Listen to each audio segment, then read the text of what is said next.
guests and new members, but I don't see any guests and I don't see any new members. So we'll dispense with that. I have a motion to accept the minutes.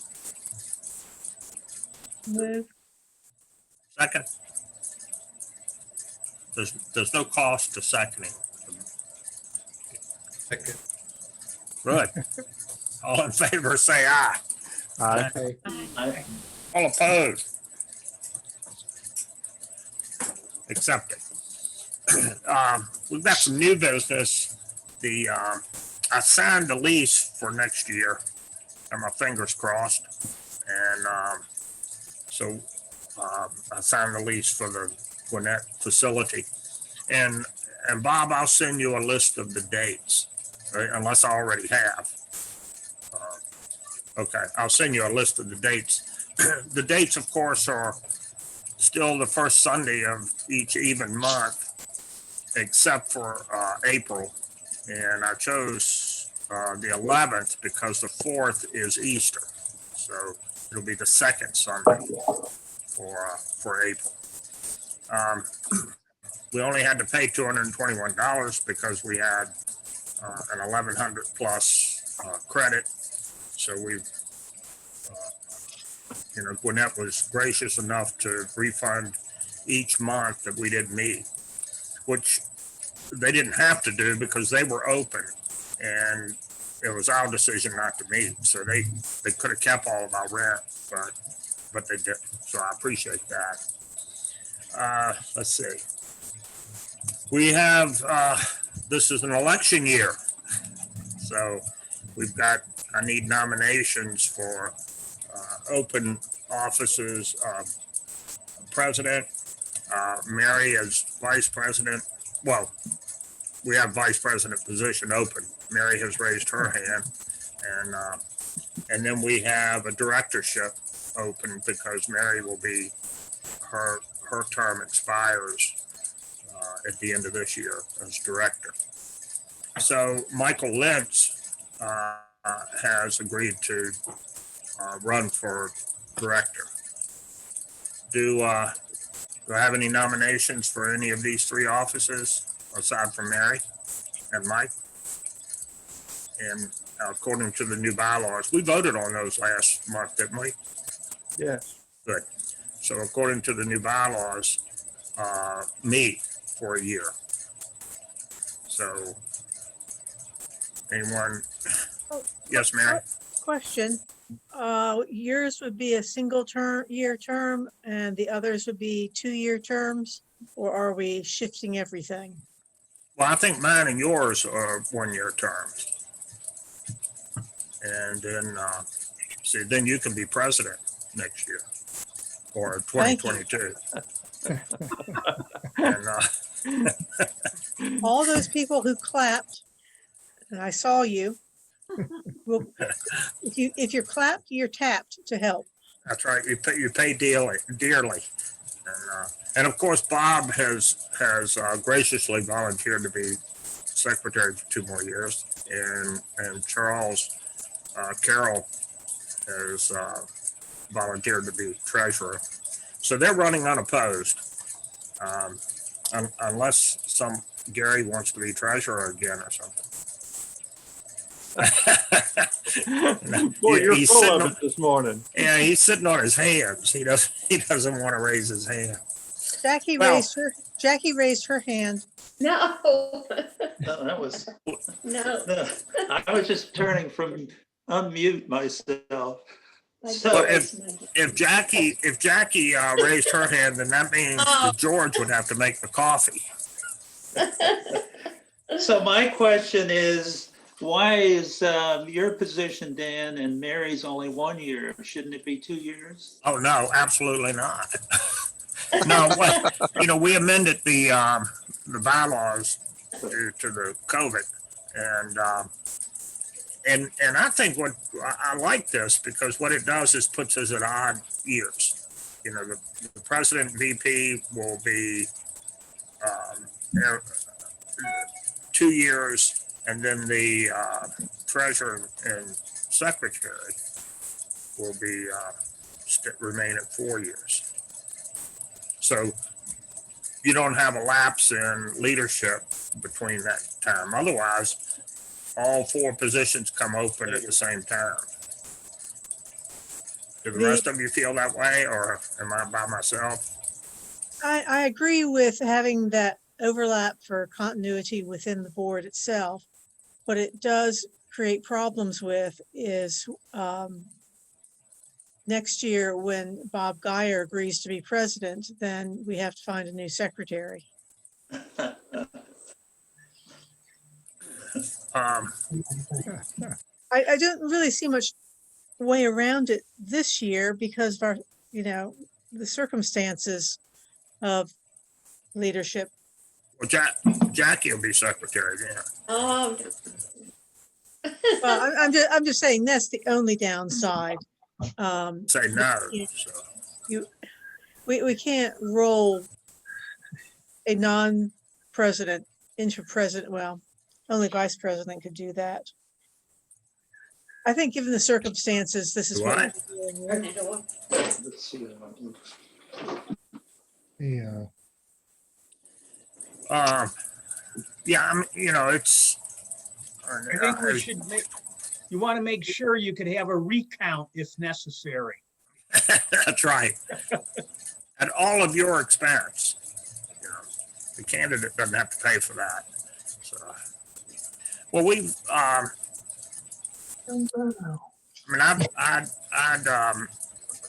Brother Bill was on. what? That's my brother Bill. Yeah, finally got the thing to come on.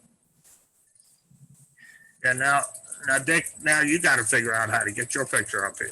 Beats me. Well, I've been, I understand, Mary, about the 2 years, but I've been in the club for 7 years and 2 months. And I was treasurer for 4 and now president for 3, going on 3. And I think somebody else ought to.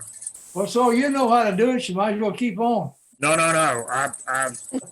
I'll leave being king to someone else. I'm simply bringing up that issue simply to point it out. I think Yeah. We're doing it because, quite frankly, there's no one else standing up to be Well, president. it's hard when it's just as the Zoom folks. If we had the whole membership, it might be a little easier to twist someone's arm to accidentally stand up when we call for nominations. So, it's the old thing where everyone's standing in a line and everyone steps back except you, and so you get picked. But we'll see how this next year goes, and hopefully, we'll be back to normal one of these days. Yeah, if we had the coffee pot going, then, somebody would stand up to get coffee and we'd all start clapping. Thanks for volunteering. That's right, exactly. So, we don't have that luxury with this, so we'll have to wait. Let's see.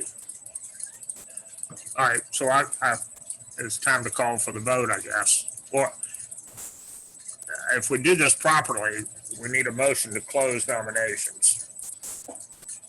So moved. Second, all in favor? Aye. Aye. There we go. All right, now we can call for the vote. So, all in favor? What? Oh, I haven't even voted yet. I haven't even said vote. Oh, we're volunteering. Oh, that's right. You'll notice my hand didn't go up. Oh, Well, I think we can, since all 3 of us have volunteered for the positions, we can just vote them all at one time, unless someone So moved. has. All right, second, second. all in favor? Aye. The nominations. There we go. So it's unanimous. That's what Mike gets for not being on here. So that's our new officers for 2021. Congratulations. Okay. Any comments or any statements about it, Yeah. any of that? No, but I have one, and that's to Judy Dyer. Aren't you glad you're not down the governor's office now? Yes, Yeah, yes, that's, I bet you're getting some phone calls. sir. What a mess. well, some of the state people are making national news, getting interviewed on national TV. So it's their day to shine in the spotlight. But Dan. hopefully, yes. Well, I was gonna change the subject a little bit. What's the latest with Brooks? Have you talked to him? I talked to him Wednesday. I was hoping he was going to be on the meeting today. He, for those of you who don't know, Brooks had a heart attack. They put two stents in his heart, and then he had another heart attack that next day, a pretty bad one. From what he was telling me, they had to revive him with the defibrillators. Then he went home, and now he's caught COVID, so he's quarantined. But he's told me his oxygen was at 99%. So I'm not medical. George and Mary, y'all might know better, but I figure that's out of 100, so it must be pretty good. But, yes, Mary.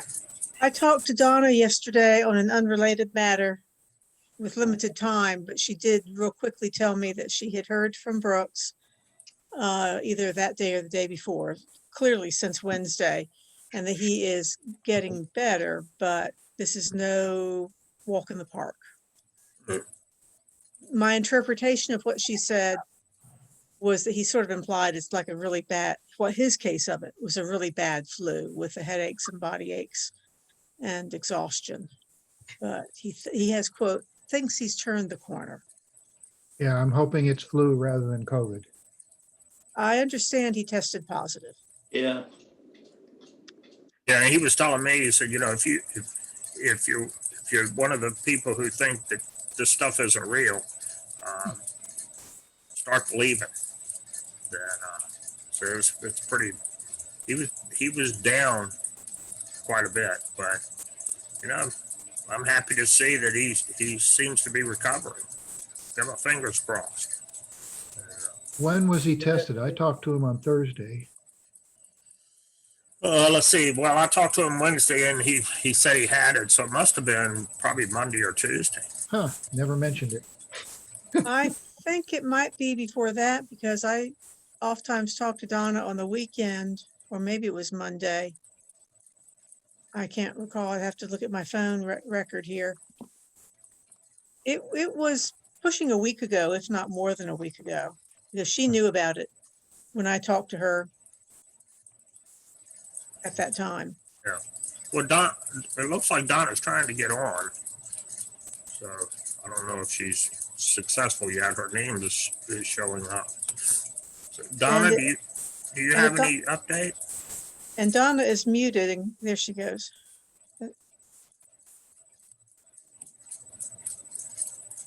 Donna?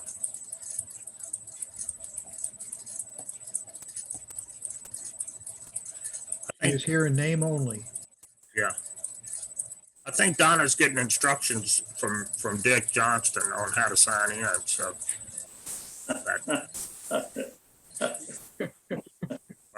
well, as they say on TV, we'll bring you that segment later. Okay, so anyone, Randy, have you heard anything from Clint on that Woodstock clock? I haven't either. So I guess they're just still talking about whether they're going to pay that much money. Anyway. Bill, you know about the clock in Woodstock? Pardon? He's talking to Bill, Oh, who's muted. Randy, you have any update on the Tuesday night group? The school still hasn't said anything No, I for, don't. so I have no idea. Yeah. I'm hoping after the first of the year, but I don't know. Yes, uh-huh. Well, now they're pushing, they seem Uh-huh. to be shifting to where kids should be in school. Yeah, it came up. And that they're safer in school, so that might open it up for us older kids. Yeah. Richard You made got it over on. there. No, I'm gonna put your. Okay, So, all right, oh, you get it back. I thought Dick was talking to Yeah, us. works out fine. Yeah, I think Dick Hey. has got us off of mute and he's talking on, oh, there he goes. Okay. I wanted to mention, I think, we should have another Zoom meeting in January to hopefully determine whether we're going to meet face to face in February. I know that Mary and I had a discussion about the vaccine, and I think she's the only one that's going to get it before the February meeting because she's special, and so we'll see how the vaccine goes, and maybe we can meet face to face in February. I Let's think meet, let's plan on meeting. I like meetings. well, I'd like to meet, and I think Alright. that if we do, we'll have to have some ground rules. Face masks, maybe no refreshments, and we'll have to socially distance, at least for the first meeting, to be on the safe side. Well, meet on this thing, whatever it is. Meet on Zoom. Zoom is Well, good. and that's a thought too, that we could have a simulcast where I we think that's a good idea. do the Zoom, and for those who want to go to the face to face, we can do that at the same time. But Let's go face to face. That's being foolish. pardon? Face to face is being foolish. Well, eventually we've got to break out, and if everything is settling down, and the vaccine is working. I know it'll still be early, but I think it's something that we need to discuss in January. So we'll bring it back up. Yes, Dwayne? One thing, thinking about, face to face is all of us that we know that we're not infected or have not been around anyone affected or anybody that's been tested and come up negative, I think, I feel safe having a face-to-face meeting. But, we can also say anyone that's traveled, anything like that, maybe those people should stay at home. And if you don't feel comfortable, stay at home. But, I feel like everybody that we're talking to right now knows they're either they're COVID free or haven't been around anyone with the COVID. So, that's just my opinion. Yeah, well, I think that it'll be up to each individual to decide. Larry's got his mask on, so he won't catch COVID from us. But I've talked to Glenn, and he wants to start meeting. So, but we'll see. Just for giggles, how many of you would attend a meeting? For what we know now, how many of you would attend a meeting face to face in February? 3, 4. I'm not so much worried about me as others, to be honest with you. I'm with I'm Mary. very ambivalent about meeting in February. I clearly would love to, no doubt about that. I'm not convinced there'll be enough vaccine out there to have made any impact. The only thing Not a that chance. potentially will be better is that we'll be on the far side of the curve I certainly hope. hope. Well, if the positivity rate isn't below 2%, I wouldn't advise it. All right. I don't know what. the My daughter had this positivity- damn thing and it was bad. It's a terrible thing to be by yourself and sick. Yeah, it's bad I enough to be know sick, it'll but probably then, kill me. yeah, but then no one can visit you, so that makes it even worse. So, And to Pete's comment, and was it Larry who asked, the current positivity rate's pushing 10% right now. I yeah, got, so well, you know, we'll have to wait and see, I guess. We can talk about it. Hey, Larry and I got Jeff. family up in the health business in Pennsylvania, a sister in Corning, and they're really hunkered down a lot more than we are in Georgia.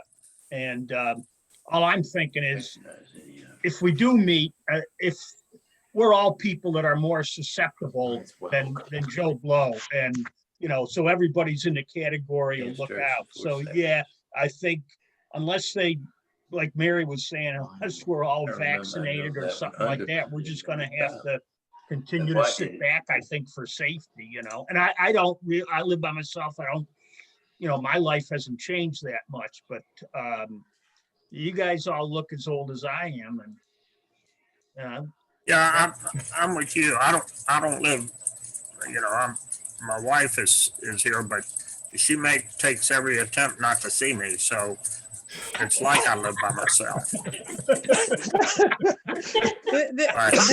From what I understand, there's nothing new about that in the relationship, right? Right, yeah, they had nothing to do with COVID. so nothing's changed for you, Dan. That's right, yeah. Well, we'll talk about it some more in the January meeting, and you know, got my fingers crossed. Maybe we'll have some miracles. You know, I thought that once January 20th comes around and the inauguration, that this will go away. I've got my fingers crossed. All right, let's see. Charles isn't on, so we don't have a treasurer's report, unfortunately. I'll get in touch with Charles and get him to send me a copy, and I'll forward it to you, Bob, so you'll have the numbers. Let's see. Oh, I will say though that Byron Tepke, I know I'm not pronouncing that right. Pardon? Byron Teacup. Yeah, Bernie and Carol's son. You know, he was apparently a member, and then quit in 2012, but he has since rejoined. So we did pick up one new member at least. And if we ever start meeting again, I've got a list of people that we've had communication with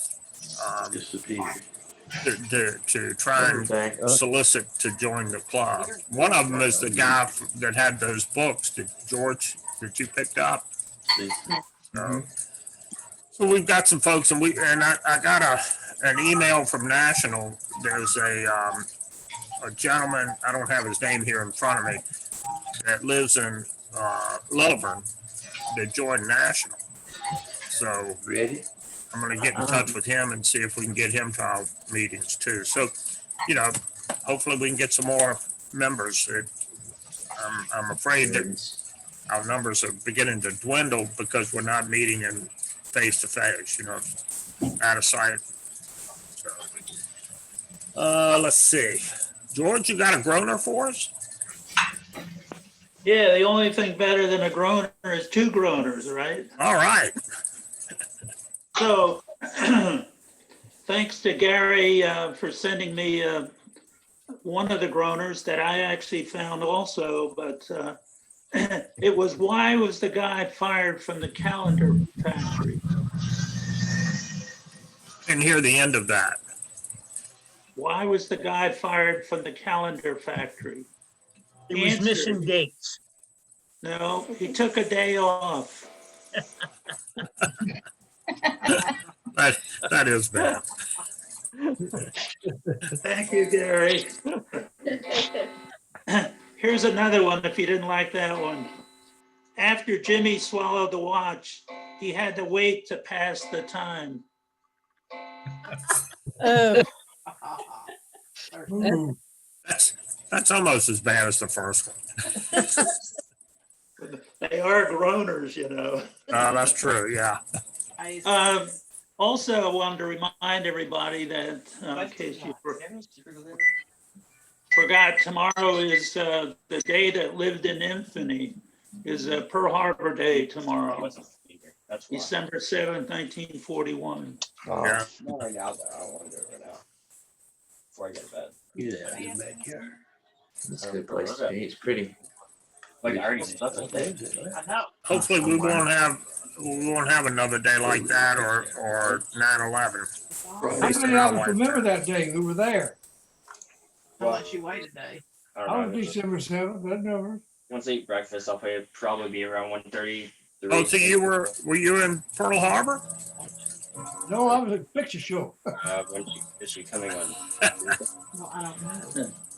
I was in, Man We said Pearl Harbor's been bombed and decided where in the hell is Pearl Harbor and why the Japs bombed us? Like County and Lucas Grove.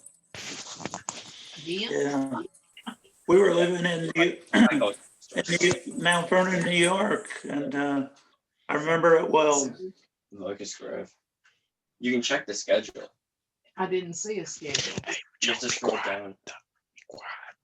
You have to scroll down. To find it. I'm muted for a second. My clocks are striking. Hang on. Did you listen to something?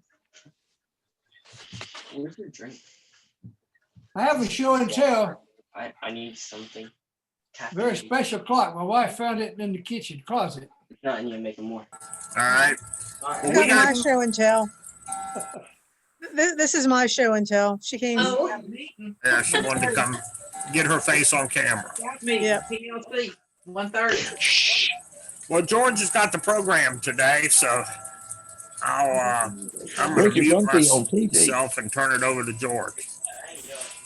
Yes, you are. And You are. can we ask Billy Johnson to mute momentarily? Oh, okay, ma'am. Thank you.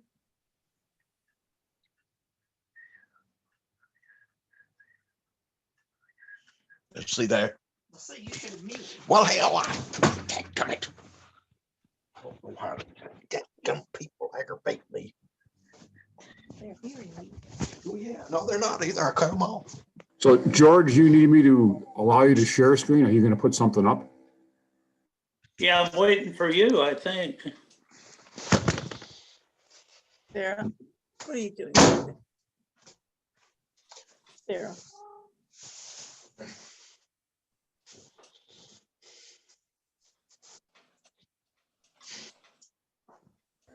Okay, you should be Here, ready. fine. Okay. Let's see if I can figure this out.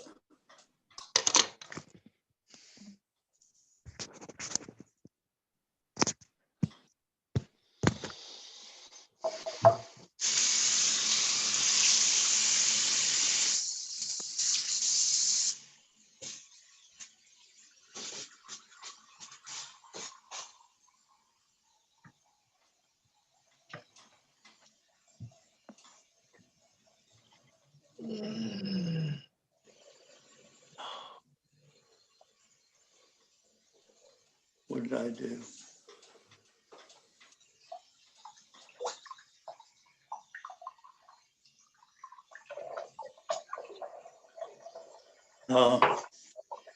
What happened?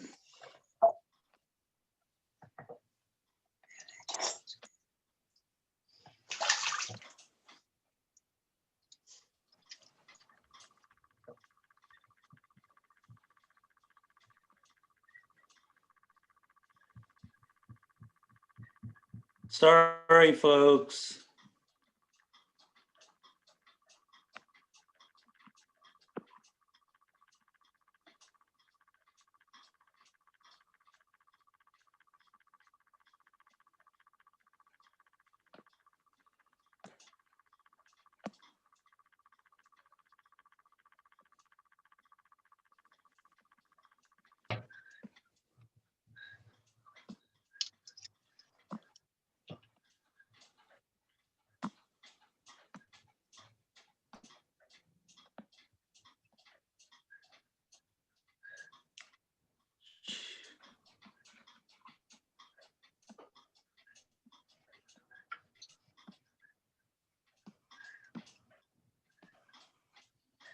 Dan, while George is lining up his slides, did you want to talk about the date for January?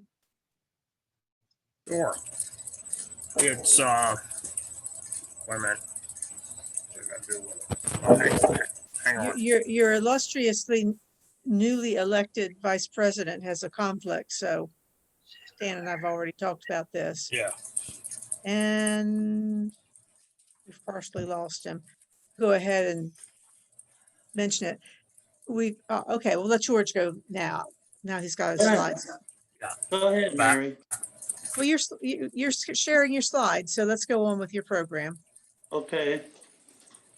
All right. Well, first of all, because this was supposed to be a show and tell, not be the program, but I did add some more slides to it, so make it a little more of a show and tell. So I'm going to begin with the movement of this particular case that I made. This is a Powell and Davies Merthyr. It's a Welsh clock. And back around 1972, a fellow in my office was over in Mississippi, and he was in an antique shop, and he called me and he said, this shop has a couple of grandfather clocks and they have this loose movement. And he said, if you want to buy one of the grandfather clocks, I'll buy the other stuff and ship it back to Atlanta. So about 1990, I guess it was, he was moving to North Carolina, and I bought this particular loose movement from him. And I'm surprised it stayed in such good shape since it was a loose movement for all these years. Has a calendar aperture, seconds bit, moon dial, and original hands, and really overall in very good condition. Martha Smallwood did touch up the dial some, but otherwise I think it's, what happened to me? I want to get the picture back to. Squeeze it in. Yeah. So the works are by Powell and Davies of Merthyr, Tidefill in southern Wales, circa 1810. Dial retouched by Martha Smallwood in 1994. This is the label I have inside the case. Clockworks restored 1994. Case built 1994. All of cherry wood. All the primary woods are cherry. Also of note, inscribed on the brass front plate of the clock, works were cleaned by William Perry, February 1864.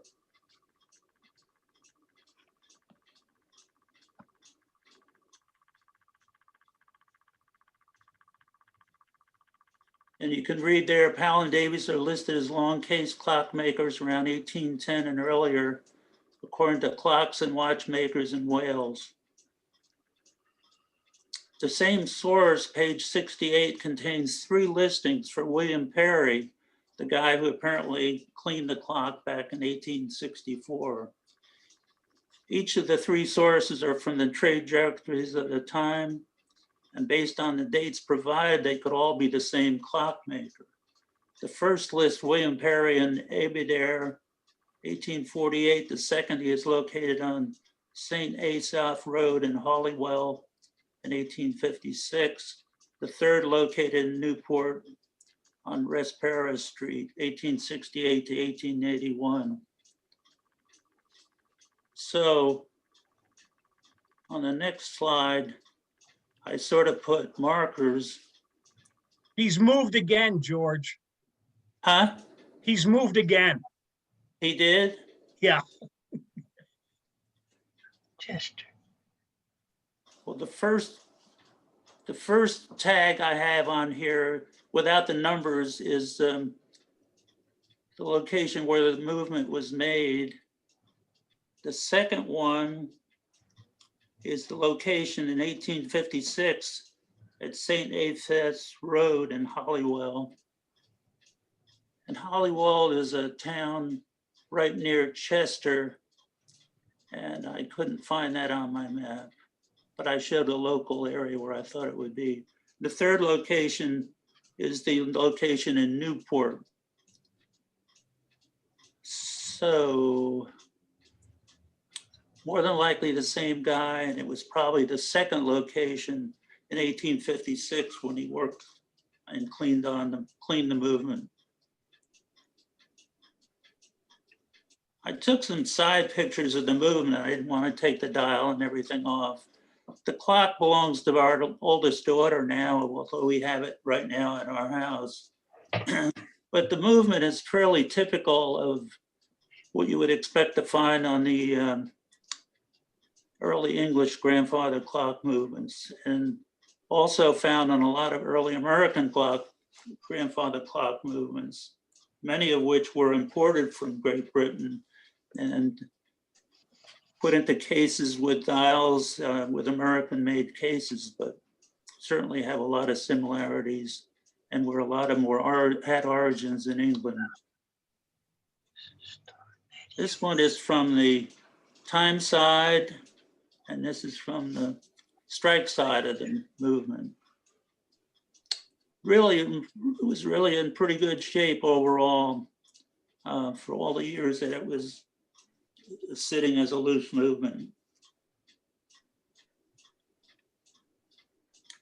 This is the case that I made. And this was the first case I made. The second case I made was the drumhead that we talked about last month. But I designed and made the case in 1994. Again, as a couple of years before I made the drumhead. Primary woods are all cherry. Secondary woods are cedar, poplar, pine. The case is about 7.5 feet tall. So I never took pictures of when I was constructing the case. So what I did do is add some pictures of some of the details of the case, since I didn't have construction details. Starting with the bonnet.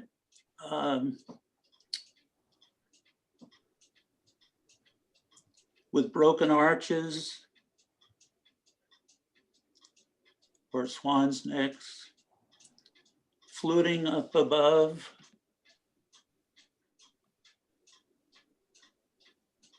top.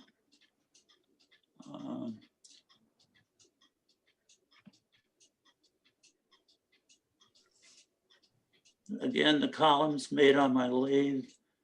As I said before, once before, making clock feet. When you make one spindle, it's very easy. It's very difficult to make two exactly the same. But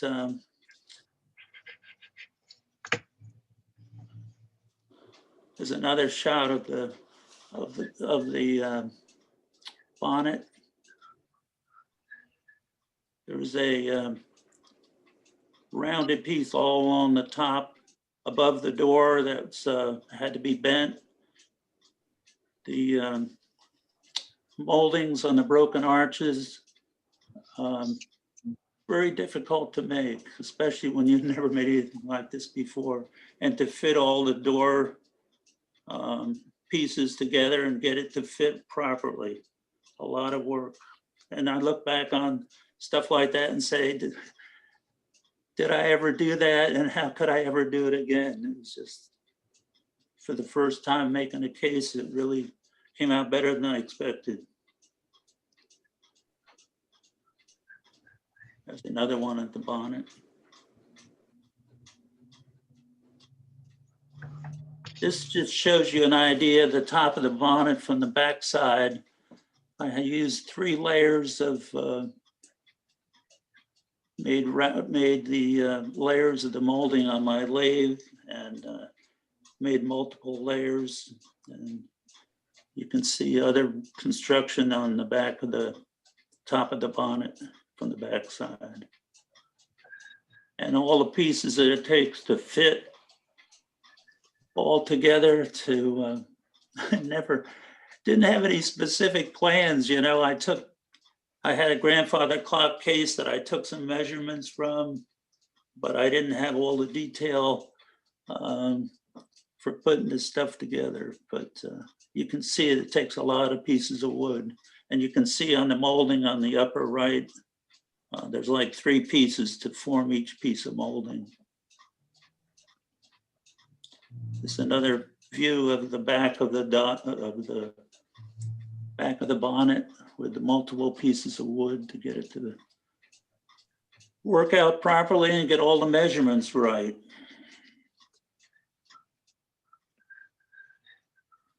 There's a picture of the top of the case with the movement removed, with the glue blocks, and the backboard is 2 pieces of cedar, but other pieces that are painted ebony are a variety of woods, like I said, poplar, pine, mostly. Now the corner pieces, the reading, I made those on my radial arm saw, and you can see the door to the left there. I decided to make a little bit fancy edging on the door.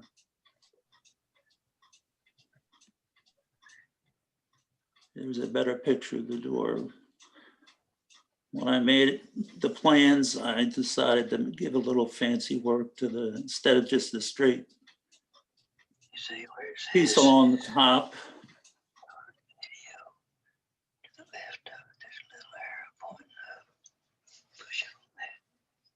And the escutcheon, I tried to just keep it simple, just a plain brass piece.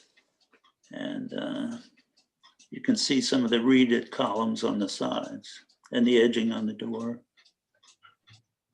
George, that's wonderful work. Thank you, thank you. This is the base, the lower part of the door and the base.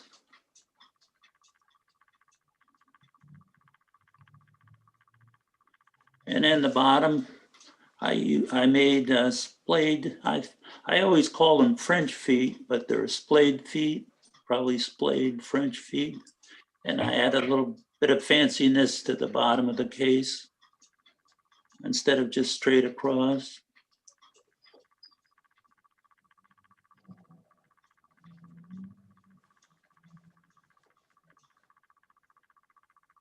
How did you get the edges just joined so tight? I'm looking at that picture you just showed, like, you know, I don't know, I'm pointing it on my mind, but I mean, is it all glued, or are there any nails, or do you have them all blocked together and sanded after that?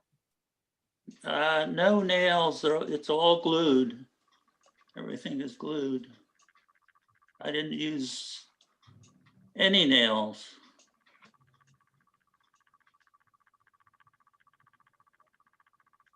And fitting the hinges on this case was quite an experience, trying to fit the hinges to get the door snug against the case. And I had to do multiple attempts at that, never having done that before. Again, here, there's 1, 2 pieces at the top and the bottom the same, and then the reeded columns. But yeah, all of this is all glued. It's no, and back then I was using the Elmer's wood glue. Of course, now I would be using the hide glue. Does one of them tend to be more durable over the years? I know that, I think I understand that hide glue can be undone, but does that make it a little unstable over the years? Well, you know, a lot of our clock cases are a couple hundred years old, and they were used hide glue. I don't know if anybody knows what the modern glues, how they're going to last over a couple hundred years, but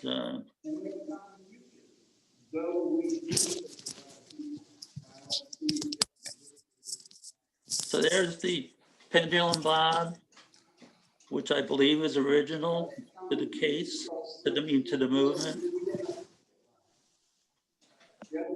This is, I'm sorry, I can't hear.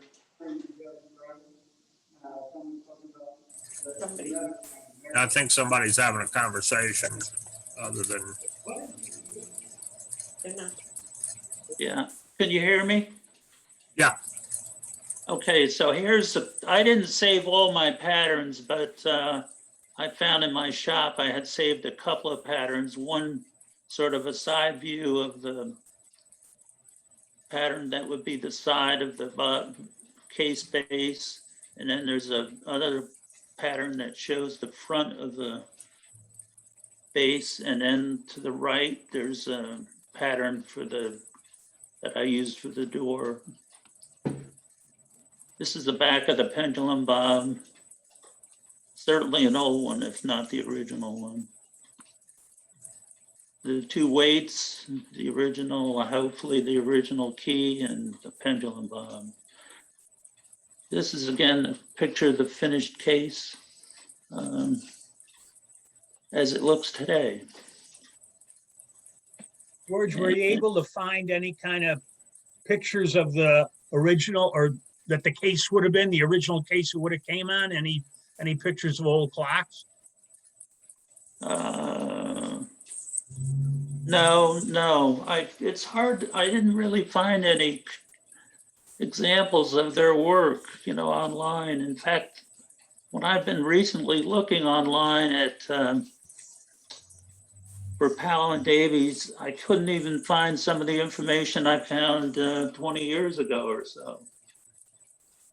So I didn't have any examples to go by.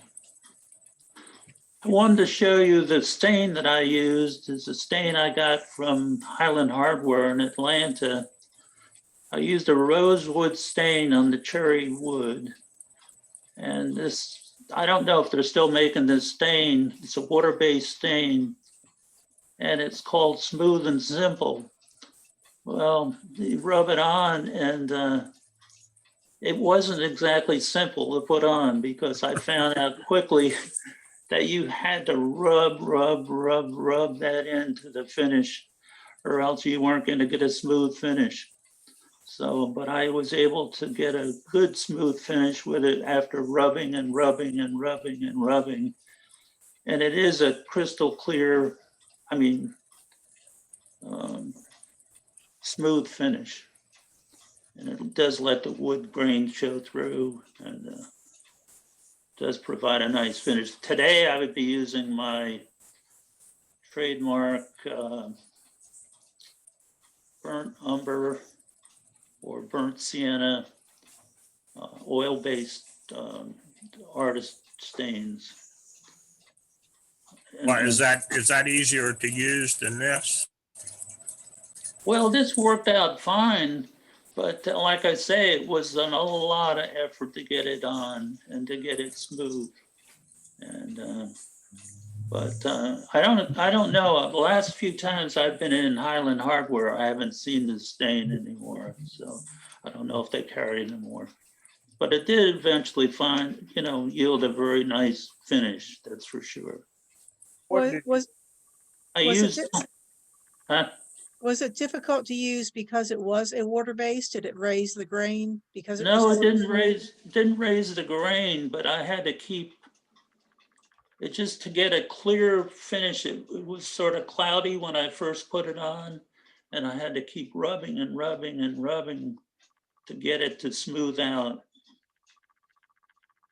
Well, what did you use to put it on with? Just cheesecloth or something like that? Or? I can't remember now. I either used a brush and then rubbed it, or I used a cloth. I use a lot of old T-shirts to put on stuff. So yeah, I do too. Yeah. And then back then I used tung oil as my top finish. And today I would be using shellac. Did you use pure tung oil? Pure tung oil, or what they call tung oil finish today? Tung oil finish. Okay. Yeah. This is a couple of the things I use to make some of my curves and so forth for my router. I can't even remember now some of them, what I used them for, but some of it I'm sure was for the swan's neck. And the big wide plywood board, I've got an imprint of probably the door outline for the drumhead case I made, the other clock I talked about. That's about it, I think. Yeah. So, George, I think looking at the works, I think they're exactly the same works that I've got here, that Becky gave me. And I've traced that back to 1810 so far. So, but it looks exactly like what you have there. The same dial and so forth? Well, the dial is a Whitaker Spree or Whitaker Sprints. I forgot how to pronounce it, according to the dial plate on the back. But the works themselves look just like what you have here. Those are very common bell strike works. Oh, they are? Yes. Right.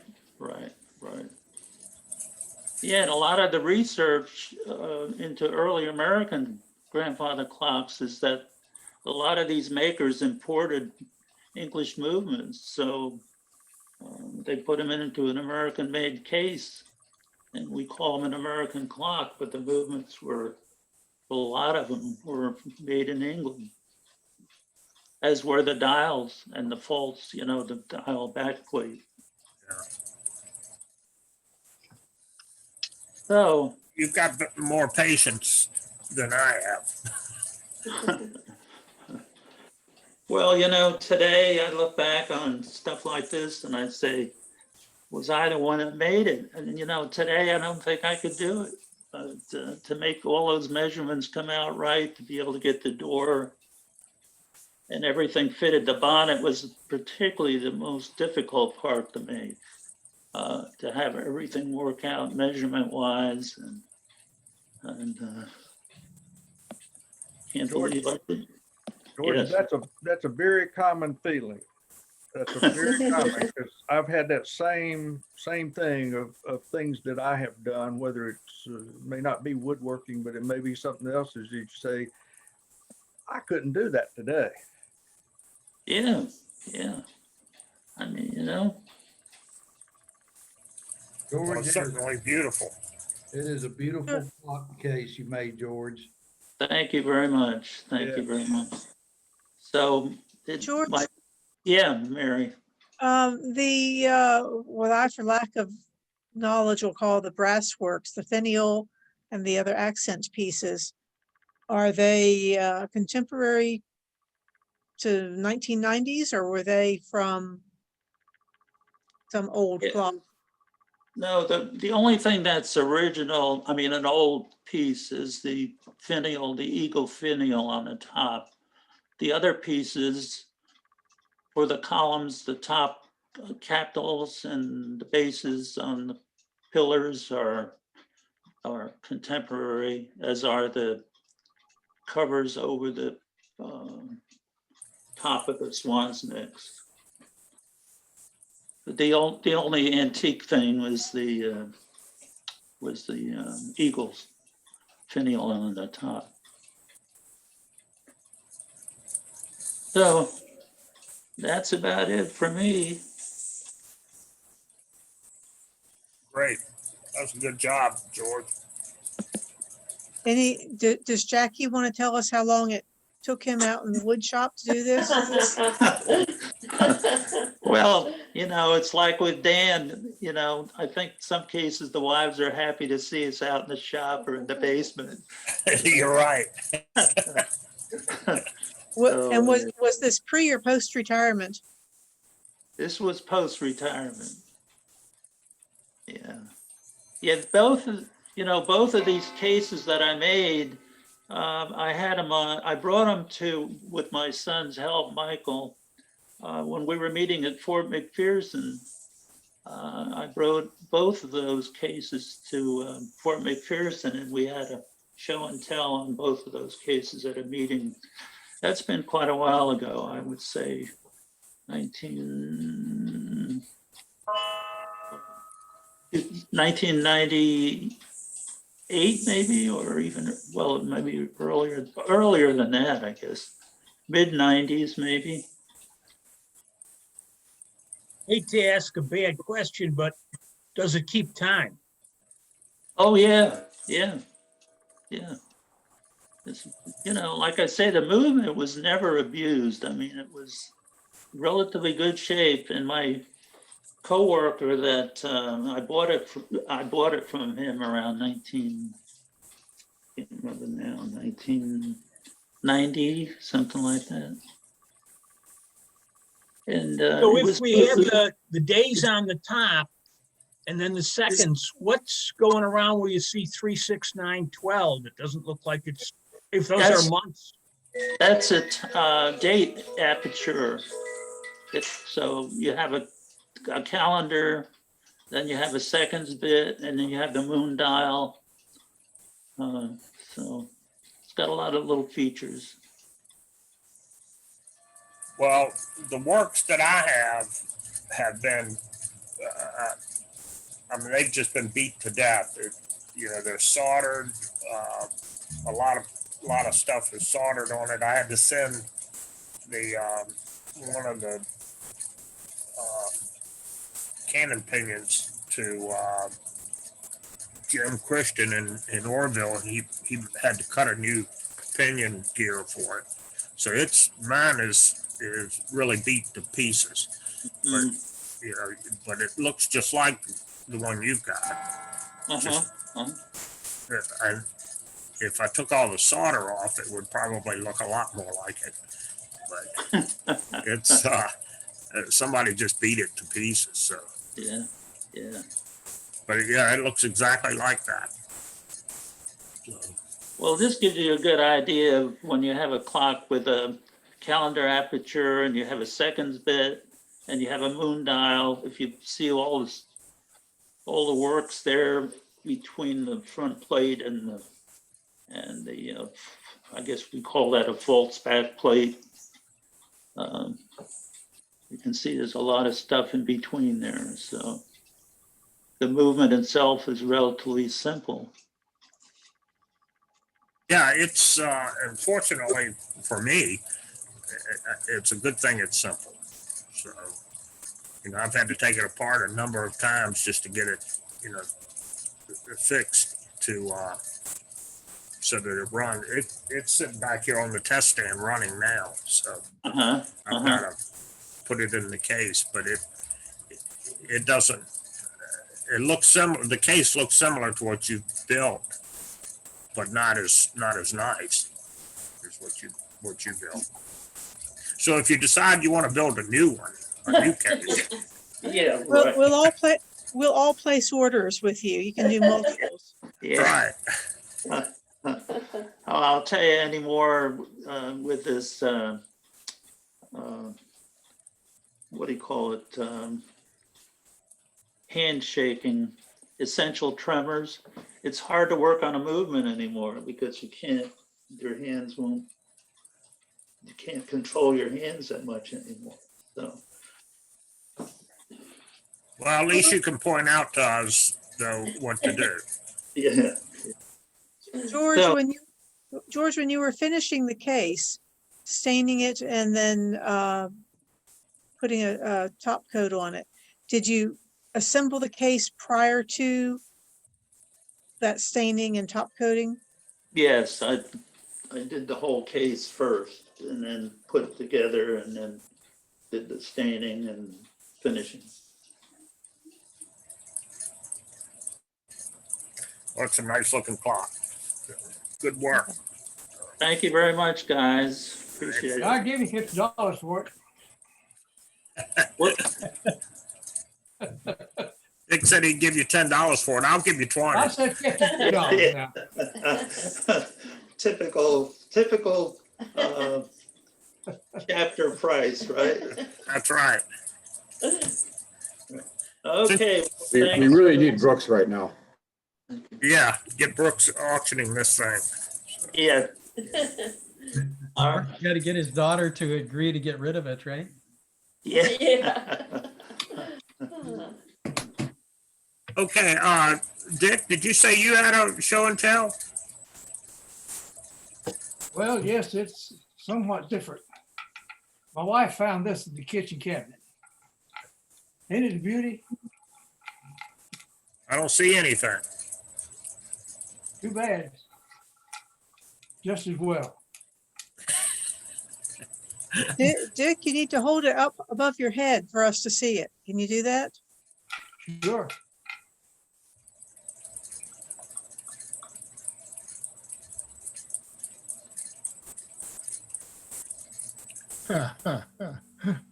It's a little Luxor clock.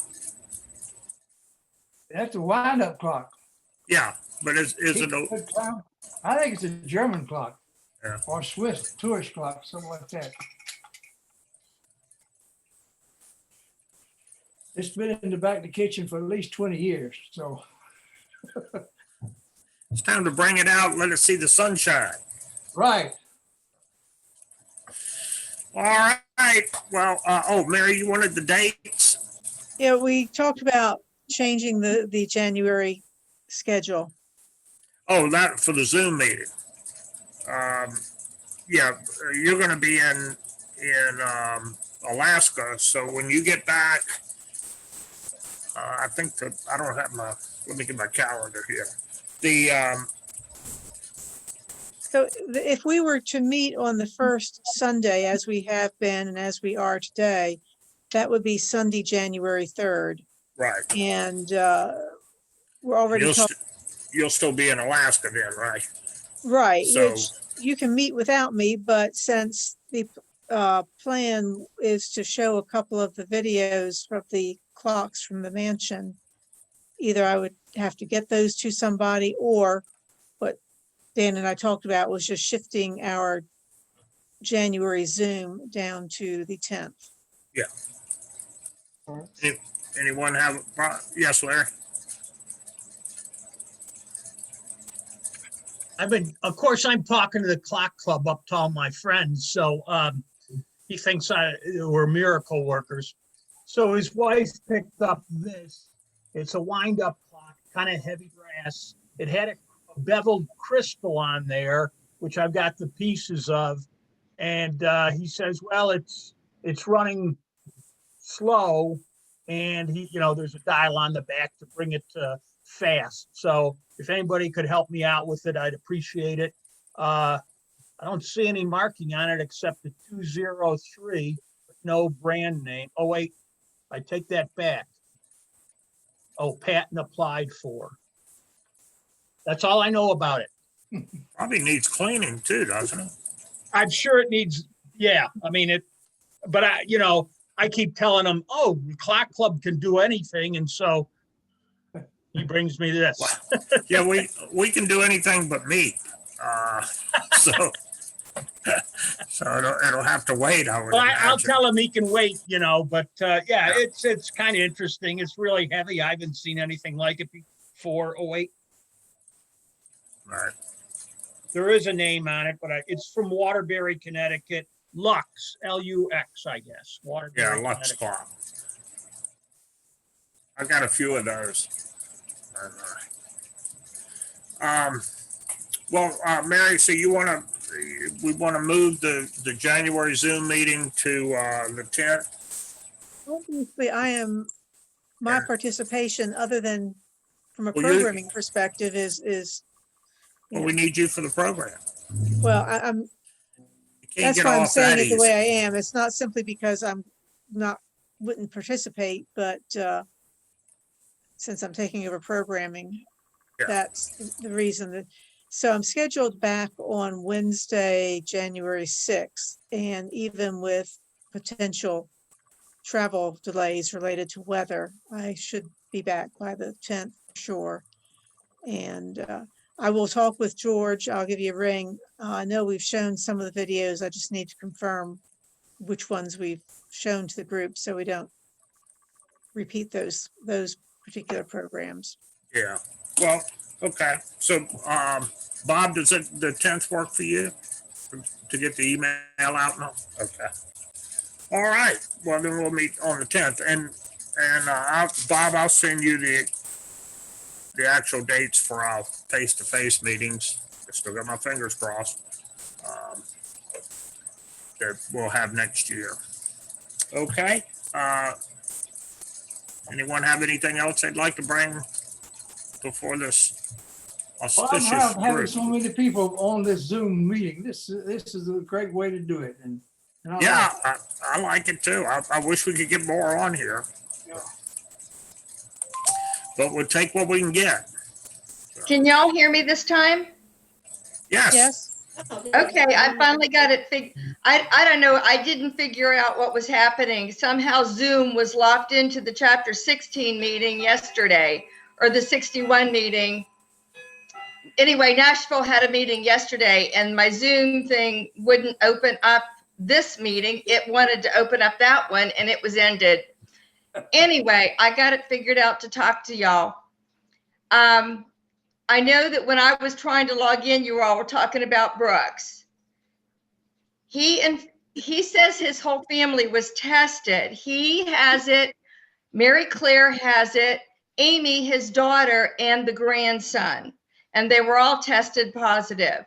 And that probably was like the weekend after Thanksgiving, because it was last Monday when I first heard about it, when I was just texting him to check because I knew he'd been in the hospital.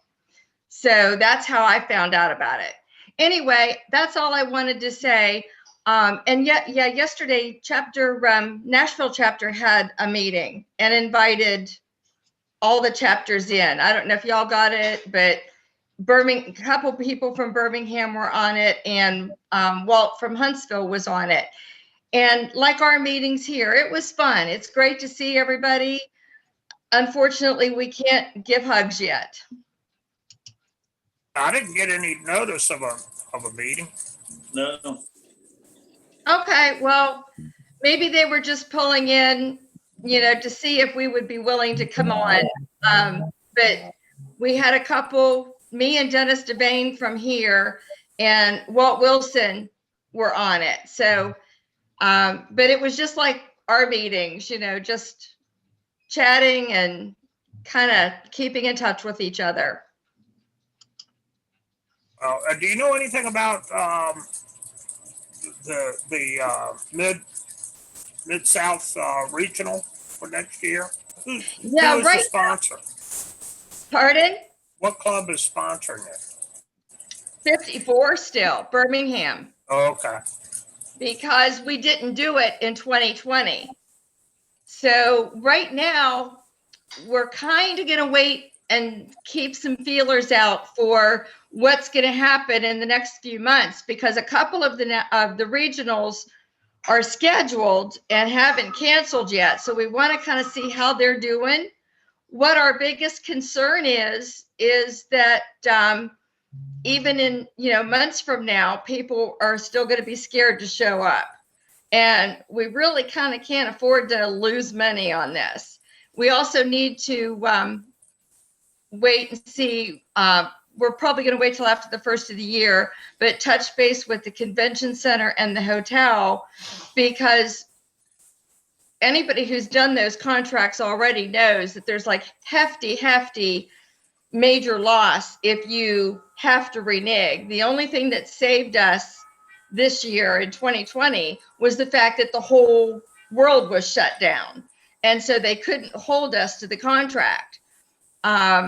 So we want to be very cautious going into it to make sure that we have some stipulations in the contract where if we don't see attendance, and we also want to see about adjusting the attendance, because, we don't want to be committed to rooms that we can't fill. So that's where we are with it. It's just right now it's up in the air. If anybody has any suggestions, give me a holler or Dennis. But we're still the co-chairs. Well, that makes sense to just do a wait and see. Yeah. You're right. The cancellation fees have got to be monstrous. Oh, they are. I'm talking, if we had to cancel at the last minute, like, because we just felt we had to pull the plug, it could be like $15,000 or more. Yeah. You know, and no one chapter could eat that.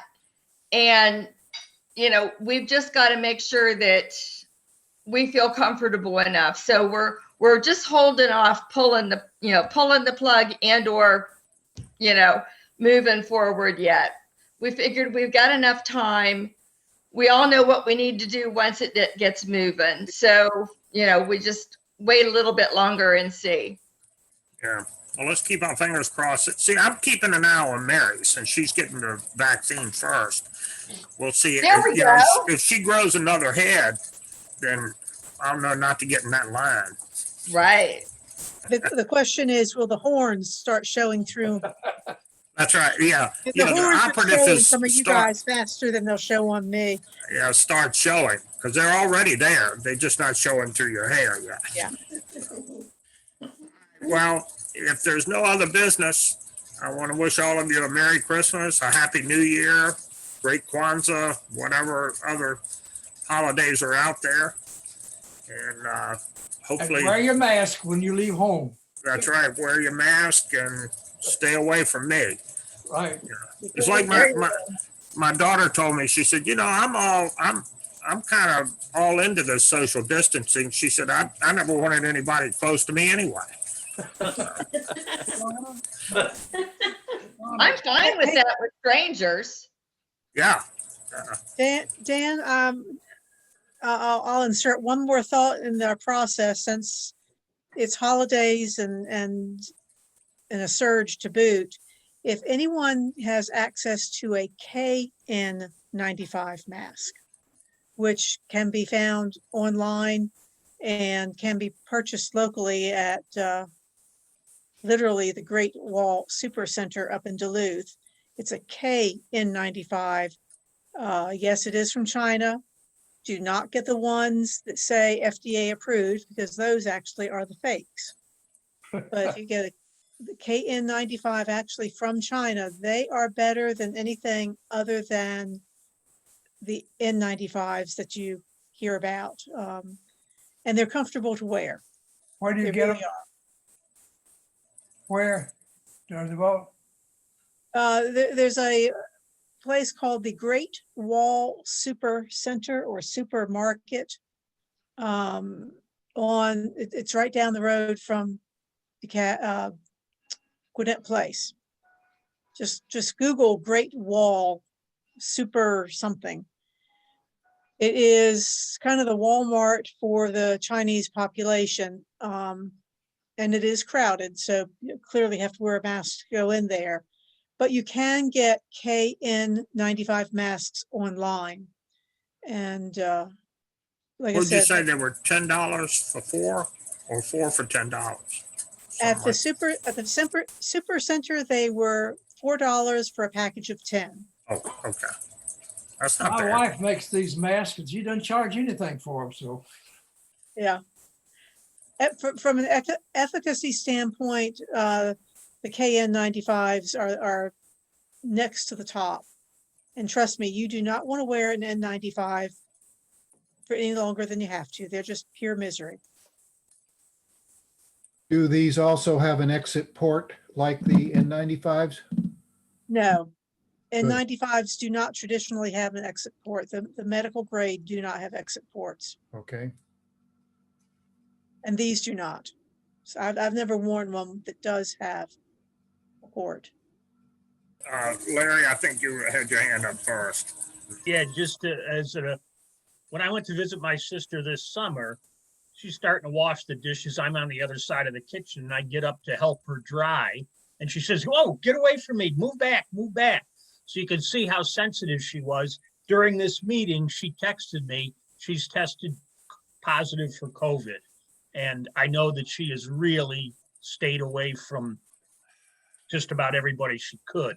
Yeah. So I don't know where she picked it up because she really doesn't, she goes to, I think, shopping, does her grocery shopping during the 1 hour they have for seniors and stuff like that when it's not as crowded. So Well, I'm gonna I have think to- that's one of the problems. You just don't know where you'll pick this up. You know, Yeah. you can be extremely careful and still get it. So, you know, Warren. I have two things. First one about COVID. My best friend in college's wife has been in Northside Hospital ICU for the last 13 days, sedated and intubated. They've been trying to wean her off of the ventilator for the last 3 days, still working on it. She became, 2 weeks ago on Saturday, they had a birthday party at their house for their 2-year-old grandson. That was on Saturday, late morning.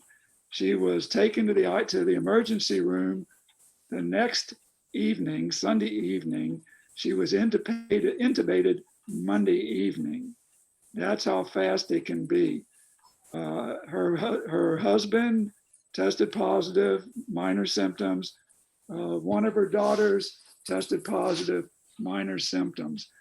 It is not like it has been for the last 6 or 7 months. There's more COVID wandering around now.